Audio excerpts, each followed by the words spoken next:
Today I am here to narrate and continue the story of The Famous Five Part 2 by Enid Blyton. Soft ambient winter wind fades in. Narrator.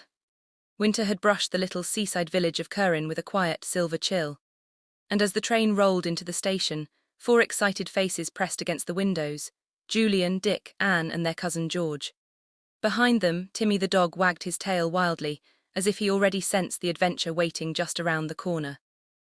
The children, delighted to spend Christmas together at Currin Cottage, ran down the platform with laughter swirling around them like the falling snow. Inside the cottage, everything felt warm, comforting, and full of festive joy. The smell of Mrs. Currin's cooking drifted gently through the halls, while holly trimmed the windows and the fireplace crackled cheerfully. But even in this cozy holiday glow, something felt different. Uncle Quentin, usually grumpy but harmless, was more distracted than ever. Papers were clutched close to his chest. His study door clicked shut every time someone passed. He muttered to himself, packing restlessly. Some secret research was keeping him tense and preoccupied. And then came the news that dimmed the children's excitement just a little. They would have to take lessons during the holidays. Their new tutor, Mr. Rowland, arrived carrying books, polite smiles, and an air of something strange. He tried to appear friendly, but Timmy's low growl cut through the room the moment their eyes met. The dog's instincts were sharp, and George trusted Timmy more than anyone. Days passed and the feeling only deepened. Mr. Rowland wandered the house at odd hours, asked too many questions, and somehow always seemed interested in Uncle Quentin's locked study. Then the children made a startling discovery. One snowy afternoon, while exploring the oldest part of the house, they found a hidden door. Behind it lay a secret passage, old and dusty, its walls whispering stories of centuries long gone. It twisted through the darkness and led directly beneath Uncle Quentin's study. Something was very wrong. Late that night, as wind tapped against the windows, the children decided to investigate. Lantern in hand and Timmy leading bravely, they stepped into the cold stone passage.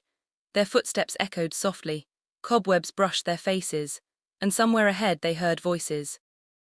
2 men. One of them, unmistakably Mr. Rowland. They were plotting, whispering about Uncle Quentin's research, planning to steal more and escape before anyone discovered them.